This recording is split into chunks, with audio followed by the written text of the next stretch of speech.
Thank you, Mr. Chairman. I rise today to offer an amendment to the Small Business Fairness and Contracting Act. I'd like to thank Ranking Member Shabbat for co-sponsoring and Chairwoman Velasquez for her support.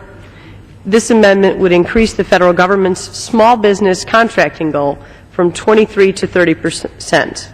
Small businesses are the stimulative engine to our nation's economy and drive our domestic job growth. They make up 97% of all businesses, provide 50% of our gross domestic product, and 50% of our non-farm employment. Clearly, small businesses have the capacity to compete for federal contracts.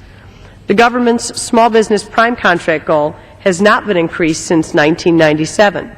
Since that time, the nation has added over 3 million net new small businesses.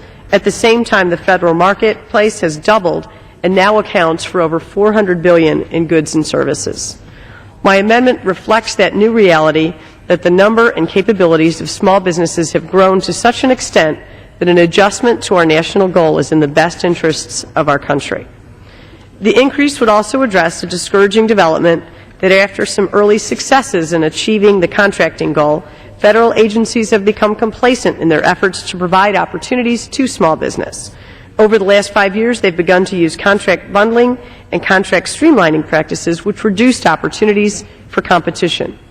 Without competition, we cannot ensure that taxpayer dollars are being used most effectively. In addition, federal agencies have become careless in their reporting of contract awards, leading them to believe they've exceeded small business goals they were in fact failing to achieve. As a result, small businesses' access to prime contracts have suffered.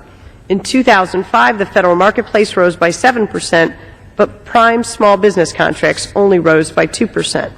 Last year alone, we found that the federal government fell about $12 billion below their goal level, even though the SBA originally reported that they had exceeded their goal. By raising our small business prime contracting goal and increasing competitive bids, we get a greater return on our tax dollars. At the same time, we provide economic stimulus for the small businesses in our communities. I urge your support of this amendment.